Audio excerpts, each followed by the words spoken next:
Ang walang kapantay na martial god, unang yugto. Kabanata 331, Cosmos Burning Sun. Sa gitna ng mga alaala ng cultivator ng Zunchi layer, mayroong maraming napakalakas na kasanayan, na kabilang sa iba't ibang kategorya.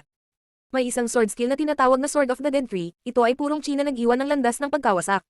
Ito ay isang sanayan na partikular na ginamit sa pagpatay ng mga tao. Mayroon ding kasanayan sa yelo, na nag-freeze sa buong mundo. Ay freeze nito ang mga kalaban kasama ng kanilang purong chi. Mayroong isang medikal na pamamaraan na maaaring bumuhay ng mga patay. Ang isang magsasaka na alam ang kasanayang iyon ay maaaring magbalik sa isang taong kamakailan lamang ay namatay sa mundo ng mga buhay. Ang kasanayan ay bumaba sa pag-condense ng purong chi upang pagalingin ang lahat ng mga pinsala sa katawan. Ang mga natutunan ng kasanayang iyon ay napakakaunti, ang mga taong natuto nito ay ginagalang. Ang mga nakakaalam ng gayong hindi kapani-paniwalang pamamaraang medikal ay pinahahalagahan ng iba pang mga magsasaka. Sinubukan ng maraming tao na makuha ang kanilang pabor dahil maaari itong magligtas ng kanilang buhay. Pagkatapos ng lahat, kapag nasugatan sa labanan, lalo na dahil sa isang napakalakas na pag-atake, karaniwang imposible para sa isang magsasaka na ganap na gumaling. Kahit na ang panlabas na katawan ay tila ganap na nakabawi, maaari itong magdulot ng mga pinsala sa paglilinang. Ngunit si Lin Fang ay hindi interesado sa isang medikal na pamamaraan. Wala siyang tsung-santo. Ang kasanayang ito ay makakaapekto sa kanyang buong kinabukasan, at maaaring baguhin pa ang kanyang kapalaran. Si Lin Fang ay sineseryoso ang bagay na iyon. Ang lahat ng mga alaala ng cultivator ng Zunchi layer ay napakataas na antas ng mga kasanayan. Posibleng hindi na kailangang matuto ng bagong kasanayan si Lin Fang bago makapasok sa layer ng Zunchi. Si Lin Fang ay napakalayo sa antas ng cultivator na iyon, ang malakas na cultivator ng layer ng Zunchi ay isang alamat. Ang gayong malalakas na magsasaka ay maaaring magpatag ng mga bundok. Ang araw ay muling sumisikat sa kalangitan, ngunit sa Dongling Hill, mayroong isang hindi gumagalaw at malungkot na silweta. Ang anyang mga mata ay nanatiling nakapikit sa buong panahon. Ang nakakapasong araw ay unti-unting tumataas sa kalangitan at nagpapainit sa mundo sa ilalim. Sa tuktok ng Dongling Hill, tumataas din ang temperatura. Wala talagang mapupuntahan para maiwasan ang nakakapasong mainit na araw. Ang araw ay halatang hindi kapani-paniwalang malakas. Palaging sisikat at lulubog ang araw, gaano man kalakas ang mga tao, hindi nila mapigilan ang pagsikat ng araw. Sa sandaling iyon, binuksan ni Lin Fang ang kanyang mga mata at isang realisasyon ang bumungad sa kanyang mga mata. Inangat niya ang ulo niya at tumingin sa langit. Nakapagtataka, si Lin Fang ay direktang nakatingin sa nakakapasong araw na mataas sa kalangitan. Sige, magiging ikaw. Sabi ni Lin Fang na mukhang kalmado. Nasusunog na araw ng kosmos. Magagawa ni Lin Fang na magsanay sa ilalim ng nakakapasong sikat ng araw at sumisipsip ng purong chi ng araw, pagkatapos ay maipapalabas niya ang kanyang kapangyarihan at masunog ang universo. Nagpa siya si Lin Fang, nakalimutan ng iba pang mga kasanayan. Ang kasanayan sa Cosmos Burning Sun ay hindi isang napakataas na antas, ito ay isang D-level na kasanayan na may mas mababang kalidad ngunit maaari itong mapabuti. Kung mas malakas ang purong chi ng araw, mas malakas ang pag-atake. Kung mas malakas ang purong chi ng araw, mas malupit ang pag-atake. Kung ang isang cultivator ay nagtagumpay sa pamamaraan sa isang napakataas na antas, maaari nilang pag-apuyin ang kalangitan sa isang dagat ng apoy. Ang kasanayang iyon ay naging mas malakas sa paglipas ng panahon, ngunit napakahirap na matugunan ang mga kinakailangan upang maisagawa ito. Ang pagsipsip ng purong chi ng araw ay magdudulot ng matinding init na patuloy na mag-aapoy sa loob ng katawan, nangangailangan ito ng maraming tiyaga at determinasyon. Ngunit nakapagdesisyon na si Lin Fang at hindi nag-atubili. Agad siyang umupo na nakakrus ang paa sa tuktok ng Dongling Hill. Nagsimula siyang magsanay ng kasanayan ayon sa mga tagubilin sa kanyang mga alaala. Purong chi ay umiikot sa kanyang katawan. Ang liwanag ng araw ay lumilipat patungo sa katawan ni Lin Fang, biglang, maraming mga sinulid ng mainit na liwanag na nagsimulang lumipat patungo sa kanya. Kaagad pagkatapos, mabilis niyang hinigop ang mga hibla ng sikat ng araw sa kanyang katawan. Hindi nagtagal, nakakasilaw na ang katawan ni Lin Fang. Tila ang kanyang katawan ay nag-transform sa isang pool ng tubig, hinihigop ang lahat ng mainit na sikat ng araw mula sa langit. Ang walang katapusang daloy ng sikat ng araw ay patuloy na tumagos sa kanyang katawan at sumasailalim sa chi sa loob ng kanyang katawan. Nagsisimula ng mag-alab ang dalisay na chi sa loob ng kanyang katawan sa matinding init. Kasabay nito, ang katawan ni Lin Fang ay nagtitiis sa nakakatakot na temperatura. Ang nakakapasong sikat ng araw ay humahalo sa purong chi at, kasabay nito, tumatagos din ito sa kanyang laman at kalamnan. Ang Cosmos Burning Sun ay isang kasanayan na nangangailangan ng sikat ng araw. Sa makatuwid, habang nag-aaral at nagsasanay ng kasanayan, kung mas mainit ang araw, mas mahusay na magsanay. Bukod dito, kapag maulap at maulan o kahit sa gabi, palaging may sikat ng araw, ngunit ito ay mas mahina. Maliban kung ang isang magsasaka ay maaaring makabisado ang kasanayan sa isang napakataas na antas, napakahirap na patuloy na akitin ang sikat ng araw mula sa paligid at gawin itong tuloy-tuloy na damaloy sa katawan. Lumipas ang 2 araw, 3 araw na si Lin Fang sa Dongling Hill. Nangangahulugan din ang 3 araw na malapit na ang laban ni Lin Fang. Laban kay Dubi, binuksan ni Lin Fang ang kanyang mga mata at isang maningning na liwanag, kasing silaw ng araw na makikita. Bukod pa rito, nasa paligid ng katawan ni Lin Fang ang kanyang dalisay na chi. Naglalaman na ito ng maliliit na sinulid ng sikat ng araw sa loob, sa makatuwid ito ay kahanga-hanga. Cosmos Burning Sun. Natagalan ako para maintindihan ito ng malinaw. Naisip ni Lin Fang. Ang kasanayang iyon ay napakalakas. Ito ay isang kahangahangang kasanayan ngunit naisip pa rin ni Linfang na masyadong mahaba upang mato. Sa totoo lang, walang iba natutunan ito ng mas mabilis kaysa kay Linfang, napakabilis niya. Sa loob lamang ng napakaikling panahon, 2 araw, ang dalisay na chi ni Linfang ay sumisipsip na ng napakaraming sikat ng araw at ngayon ay naisipsip na niya ang kapangyarihan ng araw. Tumayo si Linfang at tumingin sa araw. Nakakasilaw. Sa wakas, balang araw, si Linfang ay magiging kasing liwanag ng araw. Maging ang langit at lupa ay kinailangang matakot sa kapangyarihan ng araw. Gumalaw ang katawan ni Linfang at nagsimula siyang magmadali pababa sa Dongling Hill. Sa isang iglap, nawala ang silweta niya at lumitaw siya sa paanan ng bundok patungo sa Celestial Academy. Pagkaalis ni Linfang, 2 silhouette ang sumugod sa tuktok ng Dongling Hill. Dumating sila upang makita kung saan nagsasanay si Linfang ng kanyang paglilinang. Napabuntong hininga silang dalawa at biglang napuno ng pagtataka at pagkamangha ang kanilang mga mata. Anong kasanayan ang natutunan niya? Tanong ng isa sa kanila sa mahinang boses na mukhang nagtataka. Sa lugar kung saan nakaupo si Linfang, ang lupa ay nasunog at ang apoy ay nagsimulang tumaas. Ang marka ay malinaw at naiiba, bukod pa, ang chi ay kakaiba. Sa sandaling iyon, nagsimulang tumaas ang usok mula sa tuktok ng Dongling Hill. Walang ideya si Linfang kung ano ang nangyayari pagkatapos niyang umalis. Hindi niya pinansin ang kinauupuan niya at hindi niya nakita na nagliliyab na ito ngayon. Sa Celestial Academy, sa malawak na pampublikong plaza, sa labas ng Cultivation Tower, maraming tao ang nagtipon na at naghihintay. Hindi nakalimutan ng karamihan na ang labanan ni Linfang at Dubi ay magaganap sa araw na iyon. Noong isang araw, napakahusay na natalo ni Qiyong Biluo si Dubi. Si Qiyong Biluo ay naging nangungunang ranggo sa akademya. Gayunpaman, ang isa na dating pinakamagaling na disipulo ng Celestial Academy ay hindi matanggap ang kanyang matinding pagkatalo laban kay Qiyong Biluo, na ginamit siya bilang stepping stone. Tinanong niya si Linfang kung natalo siya dahil sa kanyang espiritu ngunit sinabi ni Linfang na ito ay higit na kahinaan ng tao kaysa sa kahinaan ng espiritu na nagpagalit kay Dubi. Ininsalto at binyantaan niya si Linfang. Ang lahat ng mga bagay na ito ay humantong sa hamon. Ito ay kahawig ng labanan ni Linfang at Heimo. Nakita ng mga tao si Linfang sa unang pagkakataon noon at napansin nila kung gaano siya kawalang bahala. Hindi pa gaanong oras ang lumipas ay kilala na si Linfang sa loob ng akademya. Gayunpaman, ang kanyang mga kalaban ay hindi mga taong tulad ni Heimo, na nasa ibaba ng mga ranggo ng akademya. Sa halip, ang kanyang mga kalaban ay ang mga nasa tuktok ng ranggo. Tulad ni Dubi, na nakalusot na sa Zuan Chi layer. Inaasahan ng mga tao ang labanang iyon, tiyak na magiging hindi kapanipaniwala. Binyantaan ni Dubi si Linfang at sinabing dahil lamang sa makaligtas siya sa isang pag-ataking talim, hindi ito nangangahulugan na makakaligtas siya sa isang segundo. Napakabilis, magkakaroon ng sagot dito. Sa kalangitan, lumitaw ang brutal at marahas na enerhiya ng talim.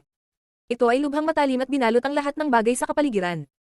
Ang lakas ng talon na iyon ay nagparamdam sa puso ng mga tao ng sobrang lamig na parabang pinipilit silang lumuhad sa harap nito. Ang mga tao ay nakatingin sa malayo at nakita na si Dubi ay nakasakay sa isang talon ng purong chi. Ang talon na iyon ay naglalabas ng mga tunog ng pagsipol sa hangin at ito ay mukhang marilag. Sa sandaling iyon, hindi mukhang nasaraan ng loob si Dubi tulad noong nakipaglaban siya kay Qiyong Biluo. Mukha siyang mayabang at muli ngunit puno ng puot ang kanyang mga mata. Ginagamit niya si Linfang para pawiin ang kahihiyan na dinanas niya. Hindi na siya ang pinakamahusay sa akademya, ngunit hindi ito nangangahulugan na kailangan niyang mawala ang lahat ng kanyang prestihiyo at reputasyon. Si Dubi ay gumagalaw patungo sa Cultivation Tower, sa kalangitan sa itaas ng karamihan. Malamig niyang sinulyapan ng mga tao, malamig nang umiti at sinabing.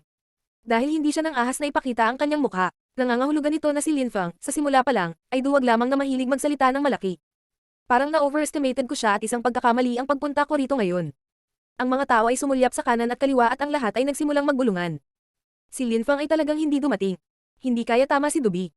Si Linfang ay duwag lang. Noong nakaraan, hindi siya lumaban kay Qiyong Biluo at ngayon, hindi na rin niya kinakalaban si Dubi. Ang iyong paglilinang at kakulangan ng kasanayan ay nakakadismaya, hindi nakakagulat na natalo ka laban sa Qiyong Biluo. Sabi ng isang boses na pumuno sa kapaligiran at natulala sa kanya. Tumingon siya at nakita ang isang figure sa tuktok ng Cultivation Tower, malinaw na makikita si Linfang sa ibabaw ng Cultivation Tower. Malamig nang umiti, sinabi niya. Nandito na ako simula pa lang pero nakakagulat, hindi mo man lang kaya. Para maramdaman ang presensya ko. Pero nakakagulat na ang lakas ng loob mong magsabi ng mga ganyang bagay. Mahilig ka lang magpasikat, wala nang iba. Hindi nakakagulat na natalo ka sa unang posisyon sa ranggo. Ang walang kapantay na martial god, unang yugto. Kabanata 332, ang espada ng liwanag ng araw. Si Linfang ay nakatayo sa tuktok ng Cultivation Tower. Hinamak ni Linfang si Dubi. Talagang inukupan niya ang isang namumunong posisyon na ganap na tumutugma sa kanyang paraan ng pagsasalita. Parang sinasaway ni Linfang si Dubi. Medyo nagulat ang mga tao at si Dubi. Si Linfang ay nakakagulat na nasa tuktok ng Cultivation Tower sa buong panahon. Ang katotohanan na hindi siya napansin ng mga tao ay maaaring ipagpaumanhin ngunit nakakagulat na hindi rin siya napansin ni Dubi. Kahit na siya ay nasa Zuan Chi layer, tila marami siyang kulang. Bukod pa rito, si Linfang ay isang cultivator lamang sa Ling Chi layer. Nakakatakot ang ekspresyon ng mukha ni Dubi. Itinaas niya ang kanyang ulo at pinandilatan si Linfang. Pagkatapos ay sinabi niya sa isang malamig na paraan. Mayabang o hindi, lumaban tayo. Malamig na ngumiti si Linfang. Ang kanyang sword energy ay matulin at mabangis. Biglang lumitaw ang isang ilusyon ng espada sa ilalim ng mga paa ni Linfang, ginamit niya ang espada upang lumipad sa kalangitan. Ang espadang iyon ay ginawa mula sa condensed pure chi. Kaya na ni Linfang ang dalisay na chi sa napakatalino na paraan. Maaaring si Linfang ay nakapasok sa Zuan Chi layer. Akala ng karamihan, ang espadang iyon na ginawa mula sa condensed pure chi ay hindi isang bagay na magagamit ng isang cultivator ng Ling Chi layer. Kahit na hindi pinakalusot si Linfang sa Zuan Chi layer, maliit na hakbang na lang siya. Nasa pinakatuktok na siya ng layer ng Ling Chi. Sa sandaling iyon, nagkatitagan sina Linfang at Dubi. Sa parehong paraan, nakatayo rin si Dubi sa isang talem. Pareho silang nakatayo sa langit habang pinakawalan ng matulin at mabangis na chi. Isang maliit na cultivator ng layer ng Ling Chi, iyon lang. Ngunit naglakas loob kang magsalita ng malaki sa lahat ng oras. Ngayon, isasagawa ko ang pangalawang pag-atake ng talem at mauunawaan mo na isa ka lang palaboy na tanga. Sabi ni Dubi na tila malamig at hiwalay. Itinaas niya ang kanyang braso sa langit at ang dalisay na chi sa hangin ay nagsimulang sumipol at dumiretso sa palad ng kanyang kamay. Pinakondensed niya ang chi sa isang napakalaking blade. Malakas at matalim ang itsura nito na parabang natatabasan ng anumang bagay na dadaanan nito. Si Linfang ay nakatayo sa langit, hindi gumagalaw. Hindi man lang siya naglabas ng espada. Si Dubi ay may halatang mapanuksong ngiti sa gilid ng kanyang bibig. Nais niyang malaman ng lahat na kahit natalo siya laban kay Qiyong Biluo, walang sino man ang makapagpapahiya sa kanya. Walang sino man ang maaaring hamakin siya kahit na siya ay nawala. Ito ang kanyang unang pagkatalo at mananatiling huli. Place rate. Nagsimulang bumaba ang kanyang braso patungo kay Linfang. Ang dambuhalang talem ay tumatagos sa kapaligiran. Bahagyang nahati ang hangin na parang naghahawang dagat. Si Linfang ay mukhang kalmado at matahimik, pinagmamasdan lang niya ang napakalaking talem na gumagalaw patungo sa kanya. Nang makarating ito sa itaas lamang ng kanyang ulo, sa wakas ay gumalaw si Linfang, kasing bilis ng hangin. Ito ay isang mahinang paggalaw lamang at si Linfang ay nawala mula sa kanyang unang posisyon. Wala rin siyang anumang palatandaan sa lupa. Napuno ng sipol ang hangin habang ang talem ay tumagos sa kapaligiran. Ang dambuhalang talem ay tumaga ngunit hindi nakipag-ugnayan kay Linfang, ngunit ang puwersa ng talem ay patuloy pa rin na bumababa ng walang tigil. Napakabilis niyang umiwas. Ang mga tao sa lupa ay humihinga sa pagtataka, lalo na nang maramdaman nila ang mapang-ipang enerhiya ng talem. Sa sobrang takot nila ay nanganginig sila mula ulo hanggang paa, walang humpay na umiiwas ang mga uwak sa lakas. Boom! Ang talem na gawa sa purong chi ay nagpatuloy sa pagpapadala ng lakas nito na bumagsak sa lupa na nagdulot ng ulap ng alikabok na tumaas sa hangin. Sa lupa, lumitaw ang isang malaki at malalim na bitek, hindi makapaniwala ang mga tao sa kanilang mga mata. Gayunpaman, si Dubi ay hindi mukhang ipinagmamalaki sa kanyang sarili, ang kanyang mukha ay puno ng walang katapusang lamig. Naiwasan ni Linfang ang kanyang pag-atake ng talem ng napakadali. Ang talem na iyon ay ganap na walang silbi. Inatake niya si Linfang ngunit hindi man lang siya nagawang hawakan, hindi ba walang kabuluhan ang pag-ataking iyon. Galit na sumigaw si Dubi at muling pinakipot ang kanyang dalisay na chi. Isang malakas na hangin ang lumitaw at gamulong sa kapaligiran na naglalabas ng mga fluttering na tunog. Kasing bilis ng kidlat, bahagyang nang inag ang silwete ni Linfang. Ilang sandali pa, nang ang talem na iyon ay gumalaw patungo sa kanya, naramdaman niya ito dahil sa kanyang pagsasanib ng lupa. Kahit na ang pinakamaliit na butil ng buhangin ay hindi makatakas sa pandaman ni Linfang. Kasabay nito, ang kanyang mga diskarte sa liksi ay napakahusay na binuo. Maliban kung ang bilis ng kalaban ay naging napakapangit at hindi binigyan ng sapat na oras si Linfang para umiwas, hindi siya mahawakan ng kalaban. Bukod pa rito, ginagamit ni Dubi ang purong chi para gawing mas brutal ang kanyang talem na lubhang nakaimpluwensya sa kanyang bilis, sa makatuwid, hindi niya nagawang hawakan si Linfang. Ang iyong mga salita ay pakinggan ngunit walang laman. Iyan ba ang talem na ipinagmamalaki mo? Sa tingin mo ba, sa isang buhay at kamatayan na labanan, ang isang kalaban ay tatayo para magawa mo ilabas ang iyong mga pag-atake ng talem? Kung hindi mo ako mahawakan, paano ito maituturing na labanan? Sinabi ni Linfang na pinagtatawanan si Dubi na lalong nagpagalit sa kanya. Nanginginig ang mga tao. Sa katunayan, sa panahon ng isang labanan, ang mga cultivator ay maaaring gumamit ng anumang bilang ng mga kasanayan at lumaban sa iba't ibang paraan. Si Dubi ay may espiritu ng talem, na napakalakas at hindi kayang labanan ng ibang tao ang kapangyarihan nito. Maaari lamang magkaroon ng isang panalo at isang talo. Kahit sobrang brutal ng talem niya, kung lagi nitong namimiss ang kalaban niya, walang kwenta, Puppy Blade lang. Siyempre, ito ay dahil din sa katotohanan na si Linfang ay partikular na mabilis sa kanyang talamak na pandama. Sa katunayan, hindi naman ganoon kabagal ang talem ni Dubi, kung hindi, magiging walang kabuluhan ang pagiging isang cultivator ng talem. Iilag ka lang ba sa mga atake ko? Biro ni Dubi, iiwas lang ako. Bakit hindi mo na lang aminin na isa kang Crappy Blade cultivator? Hindi ka ba umiiwas kapag lumalaban ka? Sige, titingnan natin kung tatapusin mo ang mga pag-atake ko. Sabi ni Linfang na malamig at nakahiwalay. Kaagad pagkatapos, itinaas niya ang kanyang kamay ang pure chi sa kapaligiran na nagsimulang umikot. Ang enerhiya ng labanan pati na rin ang ilang nakamamatay na chi ay tumaas sa kalangitan.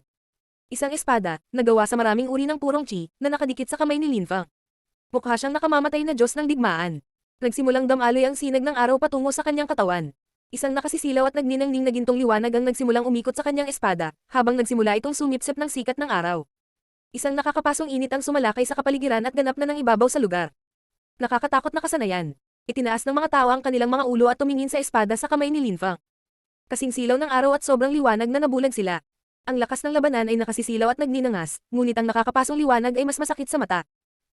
Isang hakbang pasulong si Lin Fang at napuno ng kanyang sword energy ang kapaligiran. Ito ay napakarahas habang ito ay tumusok sa hangin. Tubi, noong isang araw, nakayanan ko ang unang atake ng talon mo, pagkatapos noon ay naging mayabang ka at sinabing isa lang sa mga atake mo ang kakayanin ko. Hindi ko maintindihan kung ano ang nagbibigay sa iyo ng karapatang magsabi ng mga ganoong katagang mayabang. Isa kang cultivator ng Zuan Chi layer at hindi mo pa rin ako maabot ng iyong talon kahit na nasa Ling Chi layer lang ako. Nakapagtataka, hindi mo ikinahihiya ang pagdura ng mga ganitong kabaliwan. Hinahangaan talaga kita sa kawalang hiyaan mo. Muling humakbang pasulong si Lin Fang at ang kanyang matulin at mabangis na enerhiya ng espada ay binumba ang kapaligiran. Ang kanyang enerhiya ay nagiging mas brutal sa bawat pagdaan ng segundo. Sa sandaling iyon, naramdaman ni Dubi ang isang napakatalim at mapang-ipang enerhiya na parabang mapupunit ang kanyang katawan. Bahagya siyang sumimangot at biglang naramdaman na ang espada ni Lin Fang ay hindi mas mahina kaysa sa kanyang sariling talim. Ikaw ay mahina ngunit itinuturing mo ang iyong sarili bilang isang henyo na cultivator. Hindi ka makakagawa ng anumang pag-unlad sa iyong saloobin. Natalo ka laban sa Kiyong Biluo na normal lang, ngunit ang pinakakahiyahiyang bagay na ginawa mo ay ang pagtanggi sa aking payo at ituring ito bilang isang kahihiyan kung sa katunayan maaari itong mangyari. Tubos na nakinabang sa iyo na sundin ang aking payo. Sa totoo lang, ito ay dahil sa nakaraang kahihiyan ng pagkatalo laban kay Kiyong Biluo, dahil hindi mo matatalo ang taong nagpahiya sa iyo, itinuro mo ang iyong galit sa akin. Nawalan ka na ng determinasyon sa landas ng paglilinang. Ikaw ay itinuturing na isang henyo ngunit ito ay isang hindi karapat-dapat na titulo. Sabi ni Lin Fang. Ang mga salitang ito ay binomba ang puso ni Dubi. Sa katunayan, natalo siya laban kay Kiyong Biluo at labis na naapektuhan ng pagkatalo na iyon. Sa makatuwid, nang marinig niya si Lin Fang, nagalit siya, gusto siyang patayin at pinagbantaan siya. Ang enerhiya ni Dubi ay humihina at humihina. Nang makita iyon ng karamihan, silangha. Ang enerhiya ni Lin Fang ay nagiging mas malakas habang si Dubi ay nawawalan ng determinasyon dahil sa mga salita ni Lin Fang. Dubi, kung gusto mo akong gamitin para patunayan ng isang bagay, ipapakita ko sa iyo na ang tinaguriang pinakamahusay na disipulo ng Celestial Academy ay isang hindi nararapat na reputasyon. Isa ka lang basurang cultivator na nagsusumikap na makapasok sa mas mataas na mga layer, wala nang iba pa. Tumalon si Lin Fang sa kalangitan at naglabas ng hindi kapani-paniwalang dami ng nakamamatay na sword energy. Ang kanyang espada ay nakasisilaw habang tumatagos ito sa kalangitan at papalapit sa Dubi. Itinaas ni Dubi ang kanyang ulo at nakita ang espada ni Lin Fang na nakabulag sa pagtingin, tila ang pagtingin sa espada ni Lin Fang ay parang pagtingin sa araw. Mukha talaga itong maliit na araw, napakasilaw kaya hindi niya maidilat ang kanyang mga mata at sa makatuwid ay hindi siya makatingin kay Lin Fang. Sigaw ni Dubi, nag-transform ang kanyang braso sa isang talon at nilaslas sa hangin. Muli, ang kanyang pag-atake ay hindi nakuha ang target nito. Pierce. Sa sandaling inilunsad ni Dubi ang kanyang blade attack, sa parehong oras, si Lin Fang ay umatake din. Ang kanyang espada ay tumagos sa kalangitan, ito ay hindi kapani-paniwalang matalim at naglalaman ng nakakapasong mainit na sikat ng araw. Ang mga tao ay namangha. Napuno ng amoy ng nasusunog ang kapaligiran. Ang espadang iyon ay tumagos sa kapaligiran at tila sinusunog ng mga apoy ng araw ang mismong kapaligiran. Ang nakasisilaw na espadang iyon ay nagpaalab sa hangin at isang mahabang bakas ng apoy ang lumitaw sa kalangitan. Mukhang hindi ka panipaniwala. At saka, kasabay nito, ang talon ni Dubi ay unti-unting naglalaho sa loob ng nakakasilaw na liwanag na iyon. Ang walang kapantay na martial god, unang yugto. Kabanata 333, ang apoy sa Dongling. Ang mga tao sa karamihan ay nakabuka ang kanilang mga bibig at naiwang hingal na hingal. Nakatitig lang sila sa nakakasilaw na espadang iyon. Ang gayong pag-atake ng espada ay nakakagulat na ginawa ng isang cultivator ng Ling Chi layer, si Lin Fang. Bigla, naunawaan nila na si Dubi ay hindi katugma ni Lin Fang. Sa ilalim ng espadang iyon, isang kakilakilabot na hiyaw ng paghihirap ang bumalot sa hangin. Nakakaloka. Ang kakilakilabot na hiyaw na iyon ay malinaw na ibinuga ni Dubi. Nakita lang Jim Gatao ang hindi kapani-paniwalang mapagmataas na binata, si Dubi, na dahan-daang bumagsak mula sa langit. Bukod dito, ang kanyang katawan ay napapaligiran ng apoy. Sinunog siya ng espadang iyon. Si Dubi ay wala nang natitirang mga braso na nakakabit sa kanyang katawan. Hindi na niya magagamit muli ang kanyang talent. Galit na sigaw ni Dubi habang nakatitig kay Lin Fang na may puot sa kanyang mga mata. Sabi mo hindi ko makayanan ang pangalawang atake mo, pero pinutol ko lang ang braso mo sa una kong pag-atake. Sarili mo lang ang dapat sisihin, malamig na sabi ni Lin Fang. Habang nakatingin kay Dubi, sinabi niya, hindi kita papatayin. Pumunta ka rito para patunayan sa lahat kung gaano kakalakas, ngunit ang iyong braso ang kabayaran para sa iyong pagiging mapagmataas at pananakot sa akin. Si Dubi ay natalo ni Kiyong Biluo at gustong gamitin si Lin Fang para mabawi ang kanyang reputasyon. Walang sino man ang mag-aakalang mawawalan siya ng braso. Dahil dito, hindi na si Dubi ang pinakamahusay na disipulo sa Celestial Academy, at higit pa rito, hindi rin siya ang pangalawang pinakamagaling. Madali siyang natalo ni Lin Fang at madaling kitilin ang kanyang buhay. Sina Qiyong Biluo at Lin Fang ay hindi kapani-paniwalang mga henyo. Ang tanging tanong ay sa pagitan nina Lin Fang at Qiyong Biluo. Sino ang pinakamalakas? Sa una, itinuring na ng lahat si Qiyong Biluo bilang pinakamalakas sa Celestial Academy. Iyon ay dahil walang sinuman, kahit si Dubi, ang makakalaban sa kanya. Gayunpaman, ang labanan sa araw na iyon ay ipinakita lamang sa kanila na ang pagiging nasa tuktok sa ranggo ay hindi nangangahulugang sila ang pinakamalakas, at gayon din na ang pagmamadali sa isang mas mataas na antas ng paglilinang, bago kahanda, ay hindi kinakailangang tumaas ang labanan ng isang magsasaka. Kapangyarihan man, ang isa na dating pinakamataas na ranggo na disipulo ng akademya, si Dubi, ay natalo na ng 2 laban. Higit pa rito, pinutol ni Lin Fang ang kanyang natitirang braso, na ginawa siyang ganap na walang armas, ngunit si Lin Fang ay naging maawin at iniligtas ang kanyang buhay. Tulad ng inaasahan, panahon ng mga henyo, sabi ng mga tao sa karamihan habang nagbubuntong hininga. Ang bawat isa at bawat nakatagong henyo ay nagsisimula na ngayong ipakita ang kanilang kapangyarihan. Sina Lin Fang at Qiyong Biluo ay parehong magandang halimbawa ng mga taong may higit na kapangyarihan kaysa sa orihinal na pinaniniwalaan. Gayunpaman, ang tinatawag na mga henyo na hindi sumulong at ibinigay ang kanilang lahat ay napahamak. Halimbawa, nawala ang reputasyon ni Dubi at nawala ang kanyang huling natitirang braso. Ang pagiging henyo ay isang walang hanggang labanan. Kung ang mga henyo ay maaaring tumaas, ang iba ay maaaring mahulog. Halimbawa, sa Zuyu, sino ang nakakaalam kung ang 8 matataas na opisyal ay magiging pareho sa susunod na taon? Sino ang magiging henyo ng mga henyo? Sino ang nagkaroon ng kung ano ang kinuha upang magulat ang karamihan? Maliga ka, sabi ni Lin Fang kay Dubi, na naging dahilan upang matigas ang ekspresyon ng mukha ni Dubi. Ang ekspresyon sa sulok ng kanyang bibig ay tila nagpapahiwatig na siya ay natagpuan ang kanyang sarili. Katawa-tawa. Naisip niya na siya ay kamanghamanghang malakas. Na si Lin Fang ay kapareho ng isang insekto sa harap niya. Ngunit sa sandaling iyon, si Lin Fang ay nangingibabaw sa buong sitwasyon at nakikipag-usap sa kanya na parang hindi na siya mahalaga. At saka, kung hindi umalis si Dubi, ibig sabihin, kahit nawalan na siya ng huling braso, gusto pa rin niyang lumaban. Tumalikod siya, natapakan ng napakahinang talon na gawa sa purong chi at umalis. Naglaho sa langit ang kanyang silweta, na ikinadismaya ng maraming tao. Sa malawak na public square, iba't ibang komento ang kumakalat sa karamihan. Pagkatapos ng labanang iyon, mabilis na kumalat ang balita, at malalaman ng lahat na pinutol ni Lin Fang ang braso ni Dubi. Sinusubukan pa nga ng mga tao na malaman kung ano ang itsura ng bagong listahan ng ranggo. Sumang-ayon ang lahat sa katotohanan na si Qiyong Biluo ang pinakamataas na ranggo sa akademya. Si Lin Fang ay medyo mahina kaysa kay Qiyong Biluo, kaya naisip ng karamihan na siya ay magiging pangalawa. Ang ranggo ni Wen Aozu, tulad ng dati, ay hindi magbabago. Pangatlo pa rin siya sa pinakamahusay sa akademya. Ang mga tao ay ganap na nagulat sa pagganap ni Lin Fang, ngunit itinuring pa rin nila si Qiyong Biluo na mas malakas kaysa kay Lin Fang. Dahil siya ay nakalusot sa Zuan Chi layer. Ang kanyang cultivation level ay mas mataas kaysa kay Lin Fang. Bukod dito, ang kanyang Blue Void na espiritu ay napakalakas. Walang nakatakas sa kanyang Blue Void Underworld.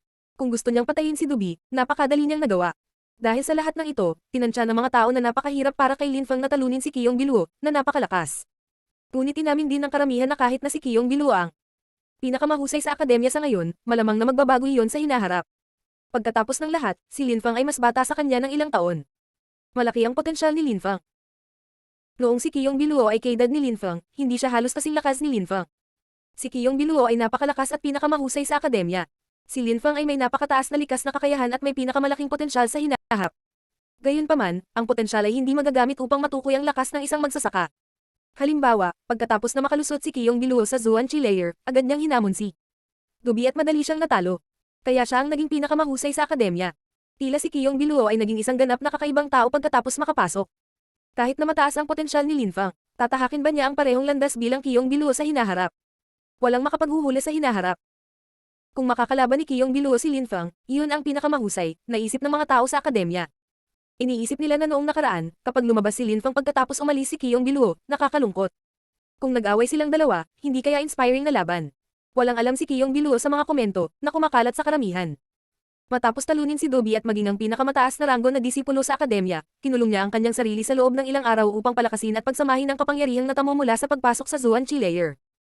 Sa sandaling iyon, kalalabas lamang niya at naglalakad sa pampublikong plaza.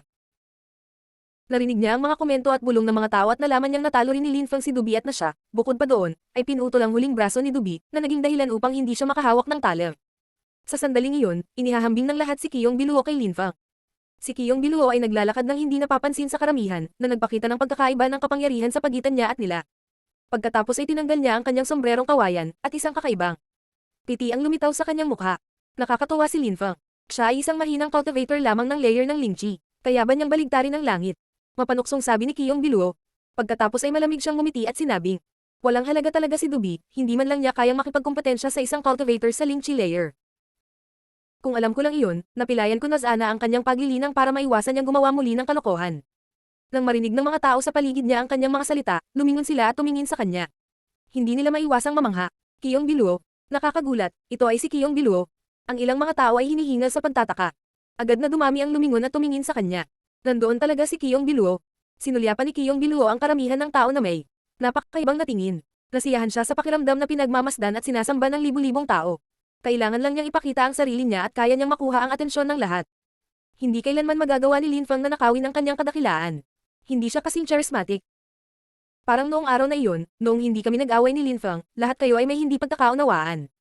Dahil gusto mong ikumpara kami ni Lin Feng, ipapakita ko sa iyo kung sino, sa pagitan namin ni Lin Feng, ang tunay na henyo ng akademya. Gusto kong malinaw na maunawaan ng lahat na si Lin Feng, ang inilalarawan mo bilang isang henyo, ay, sa harap ko, ay walang halaga gaya ni Dubi, parang mayabang si Kiyong Biluo. Kaagad pagkatapos, ang kanyang silhouette ay kumikislap at bumaril sa kalangitan, na nagpang-inag sa mga tao. Kumikislap ang kanilang mga mata. Mula sa sinabi ni Kiyong Biluo, parang gusto niyang lumaban kay Lin Feng. Gusto niyang durugan si Lin Feng at ituring na nag-iisang henyo ng akademya. Gusto niyang siya lang ang nasa taas. Hindi rin alam ni Lin Feng kung ano ang nangyayari sa loob ng akademya. Isang bagay na hindi kapanipaniwala ang nangyari sa Imperial City kamakailan. Sa silangang bahagi ng lungsod, mayroong isang burol na tinatawag na Dongling Hill. Tila masikat ang araw. Sa lugar na iyon kaysa sa karaniwan, lalo na sa tuktok ng burol. Ito ay partikular na kaaya-aya upang pumunta doon upang pagmasdan ang paglubog ng araw dahil ang temperatura ay nakakagulat na mas maganda kaysa sa ibang mga lugar. Sa sandaling iyon, sa tuktok ng Dongling Hill, ang kapaligiran ay hindi na puno ng init. Sa halip, ang mga apoy ay sumalakay sa kapaligiran. Ang mga apoy na ito ay agresibo at nagliliyab. Ang mga apoy na ito ay hindi kapanipaniwalang napakapangit at hindi sumusuko. Sa paligid ng Dongling Hill, maraming tao na mangha.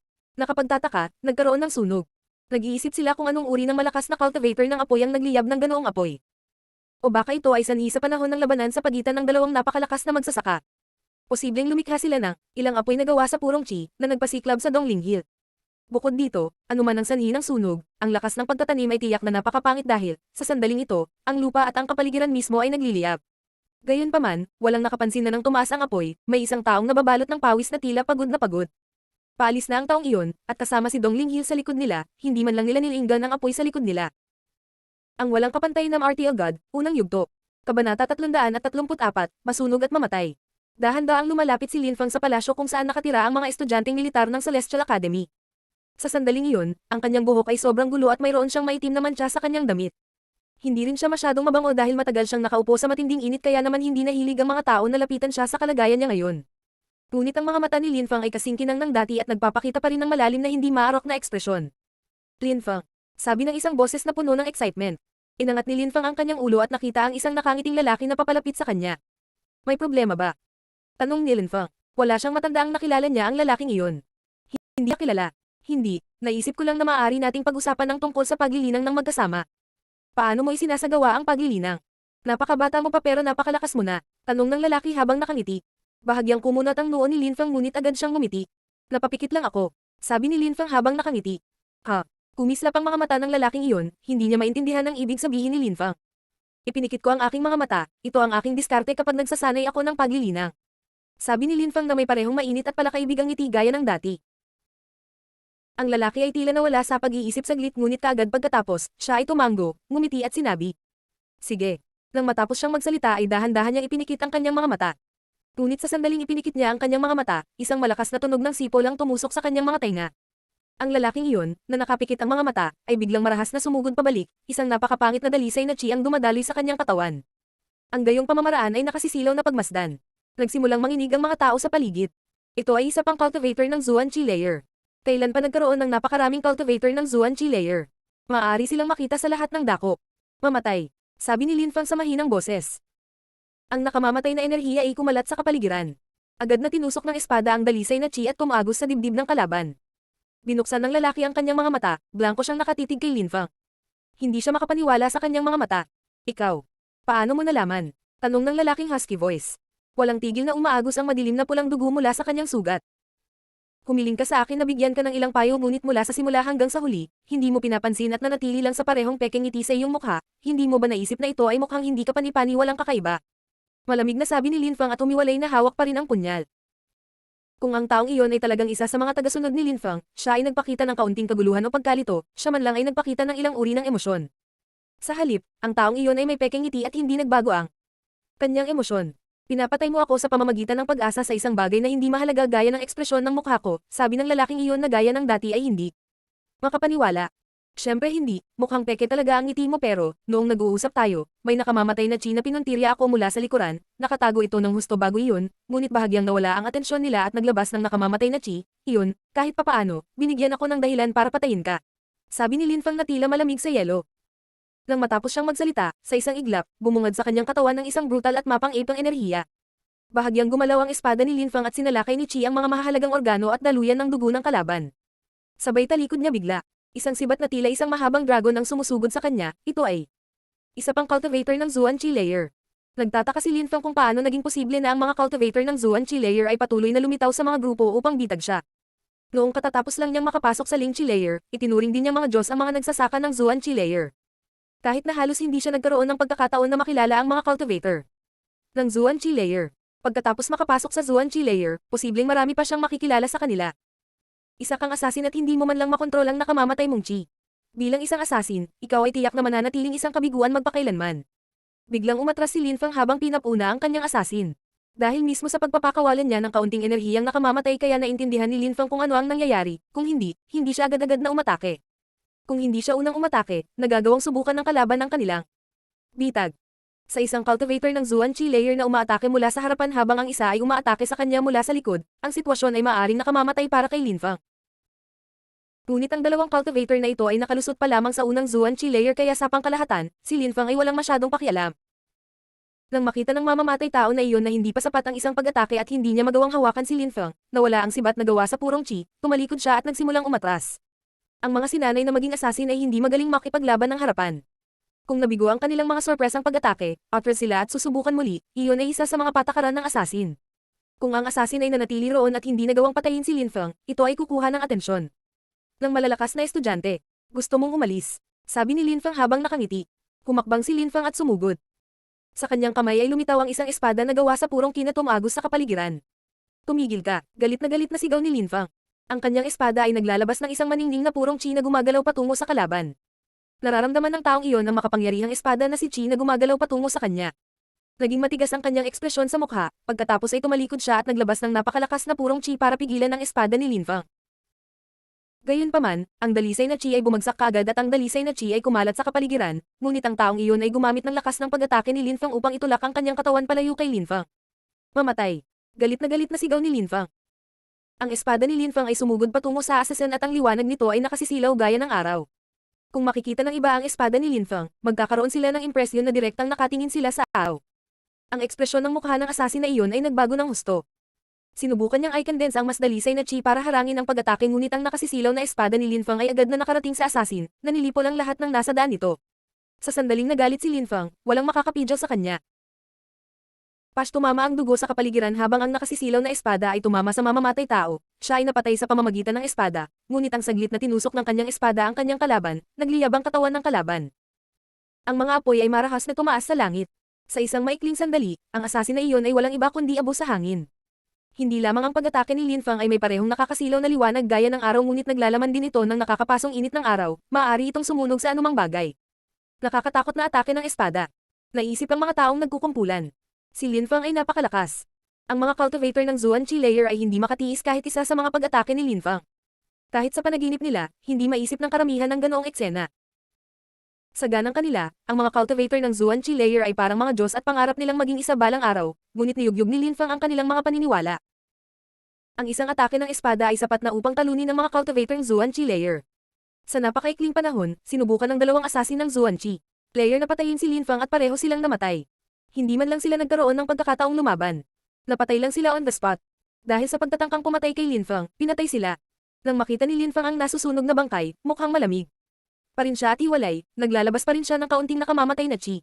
Noong nakaraang pagkakataon, siya ay tinambangan ng dalawang cultivator ng Zuan Chi layer ngunit malubhang nasugatan. Nagtagal pa siya ng ilang araw para gumaling. Hindi rin nagtagal ang dalawang iyon muling lumitaw ang mga cultivator ng Zuan Chi layer gamit ang parehong taktika. Bukod sa ilang tao na may hindi kapani-paniwalang katayuan sa lipunan, si Lin Fang ay walang ideya kung sino ang maaaring magpadala ng napakaraming cultivator ng Zuan-Chi layer upang patayin siya. Tianxi. Bulong ni Lin Fang na may nakamamatay na ekspresyon sa kanyang mukha. Isa sa mga taong nagsimula ng lahat at tumulong sa orihinal na pagtatangkang pagpatay ay si Yu Tianxi. Sapat na iyon. Tumalikod si Lin Fang at nagsimulang maglakad. Pumasok siya sa palasyo ng paninirahan at bumalik sa kanyang tirahan. Nang makita ni Yizu si Lin Fang, nagulat siya. Sa sandaling iyon, mukhang nahirapan si Lin Fang at naamoy pa nga siya ng usok. Guro, tutulong ako at maghahanda ng mainit na tubig. Sabi ni Yizu habang naglalakad patungo sa banyo. Matalino siya at alam niya kung ano ang dapat niyang gawin. Hindi ko kailangan ng mainit na tubig. Sapat na sa akin ang malamig na tubig. Ipinaliwanag ni Lin Fang kay Yizu. Mukhang kailangan na talaga niyang maligo. Sige. Sabi ni Yizu. Hindi siya lumingon at nagpatuloy sa paglalakad patungo sa banyo. Ano ang nangyayari? Tanong ni Mengqing habang binubuksan ang pinto at pasok. Hindi niya maiwasang magtanong nang makita ang hitsura ni Lin Fang. Wala, nangyari to habang nagsasanay ako. Sagot ni Lin Fang habang winawagayway ang magkabilang kamay para bigyan ng katiyakan si Mengqing. Saka siya nagsimulang maglakad patungo sa kwarto niya. Oh, yun lang, sabi ni Mengqing. Kaagad pagkatapos, isinara niya ang pinto sa mukha ni Lin Feng na ikinagulat ni Lin Fang at napatigil siya sa kanyang paglalakad. Sumilay ang isang mapait na ngiti sa kanyang mukha. Medyo naiinis siya. Malinaw na galit si Mengqing sa kanya sa hindi malamang dahilan. Bakit naging cold na naman siya? Hahayaan na ba ng ice goddess na iyon na matuno ang puso niya? Emph. May umuungol sa gilid ni Lin Fang. Si Lan Zhao iyon, nakaupo siya sa isang upuan na gawa sa bato. Nagmamalaki siya sa kanyang sarili na parabang. Natutuwa siya sa kasawian ni Lin Fang. Tumingin si Lin Fang kay Lan Zhao at agad niyang iniwas ang mga mata nito at tumingin sa ibang lugar. Ayaw niyang makita ni Lin Fang ang kanyang mga mata. Ngunit kaagad pagkatapos, umiling si Lin Fang at walang sinabi. Agad siyang naglakad patungo sa banyo. Ang pagkilos na iyon ay nagulat kay Lan Zhao na nagngangalit ang kanyang mga ngipin at galit na itinadyakan ang kanyang mga paa. Siya ay dating labis na mapagmataas at mayabang ngunit dahil sinusundan niya si Lin Fang, patuloy siyang binubuli at hindi pinapansin ng walang hiyang bastard na iyon. Ang walang kapantay na martial god, unang yugto. Kabanata 335. Isang walang imak na Lin Fang. Pumasok si Lin Fang sa banyo at inihanda na ni Yizu ang tubig. Nang makita niyang dumating si Lin Fang, sinabi niya sa mahinang boses. Guro, kailangan mo ba akong tulungang habaran ka at hugasan habang naliligo ka? Habang nagsasalita, bahagyang ibinaba ni Yizu ang kanyang ulo at isang ekspresyon ng pagkahiya ang lumitaw sa kanyang mukha. Medyo nagulat si Lin Fang at napakamot ng ulo. Isang magandang babae ang gustong maghubad ng kanyang damit at maglaba siya. Wala pa siyang ganoong offer noon. Ngunit umiling si Lin Fang at sinabi, hindi na kailangan, salamat, maaari kang bumalik sa iyong ginagawa. Sige, sabi ni Yizu habang tumatango. Umalis siya habang nakatingin pa rin sa sahig at isinara ang pinto sa likod niya. Tumiti si Lin Fang at agad na pumasok sa malaking bathtub. Sa isang iglap, isang malamig at nakakapreskong sensasyon ang kumalat sa katawan ni Lin Fang at hindi niya maiwasang mapaungot. Kapag ginamit ang kanyang Cosmos Burning Sun skill, si Lin Fang ay sumisipsip ng sikat ng araw na tumagos sa kanyang katawan at pagkatapos ay naging purong apoy na chi.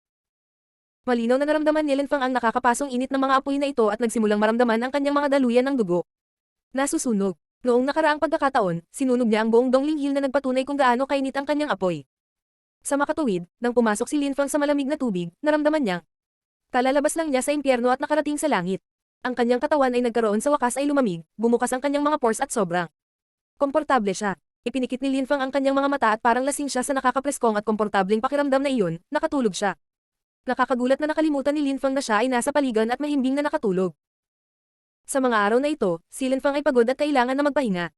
Pagkaraan ng ilang oras, nasa labas sina Lan Zhao at Yizu at biglang nakaramdam ng nakakapasong init sa kanilang mukha. Hindi nila maiwasang mapang-angga, nagkatinginan silang dalawa at agad na napatingin sa banyo. Yizu, naliligo pa ba siya? Naguguluhan na tanong ni Lan Zhao. Oo, naliligo siya. Tumanggo si Yizu. Hindi rin niya maintindihan kung ano ang nangyayari. Pumunta ka at tingnan mo. Sinabi ni Lan Zhao kay Yizu, na agad na namula at sumagot. Sa tingin ko dapat kang pumunta at tingnan. Hindi pwede. Sabi ni Lan Zhao habang umiiling. Kaagad pagkatapos, tumigil siya sa pagtingin sa direksyong iyon ngunit ang init ay lalong tumitindi at marahas. Labis na curious ang dalawa. Ano ba talaga ang ginagawa ni Lin Fang? Yizu, pwede tayong magkasama. Sabi ni Lan Zhao ngunit si Yizu, tulad ng dati, ay umiling. Hindi ako pupunta. Kung ayaw mong sumama, pupunta ako. Sabi ni Lan Zhao na hindi na napigilan ang kanyang pagkamausisa. Siya ay kumukuha ng matagumpay na mga hakbang na para bang siya bayaning isinakripisyo ang sarili. Tumingin si Yizu sa kanyang likod na may kumikinang na mga mata. Sobrang curious din siya. Dumaan si Lan Zhao sa main door at pagkatapos ay dumating sa harap ng banyo. Sa sandaling iyon, isang masaganang halimuyak ang kumalat sa hangin at humihip sa kanyang mukha, nakakagulat na naglalaman ito ng nagninangas na init, na nagpagulat sa kanya, bukod pa, mula roon, naramdaman niya ang nakakapasong init na mas malinaw kaysa sa labas. Kahit may nagpakulo ng tubig, hindi naman magiging ganoon kainit, 'di ba? Baka may nangyari. Naisip ni Lan Zhao at agad niyang binuksan ang pinto at pumasok sa silid. Pagdating niya sa kwarto, natla siya. Nakita lang niya si Linfang na nakatoples sa tubig, natutulog sa gilid ng bathtub. Ang pinakanakakagulat ay nasa katawan ni Linfang, mayroong pattern ng araw na tila ito ay buhay. Walang humpay na sinisipsip nito ang sikat ng araw.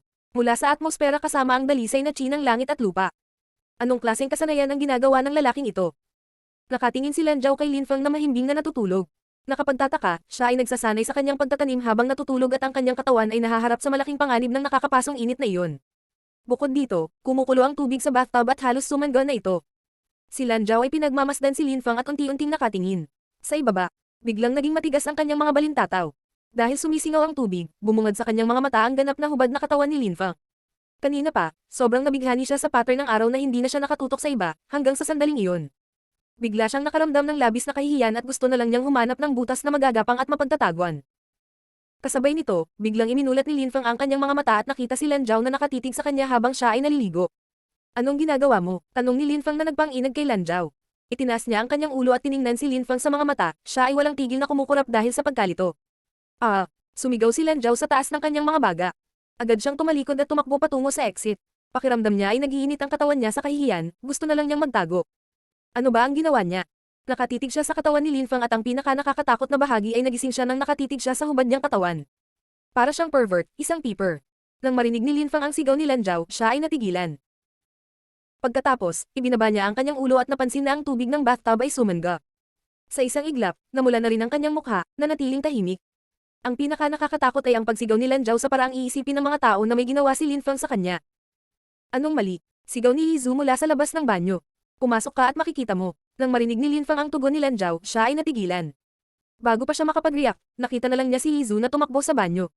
Pagkatapos niyang makapasok, sumigaw siya at tumakbo palabas ng silid, naiwan si Linfang, na tahimik pa rin.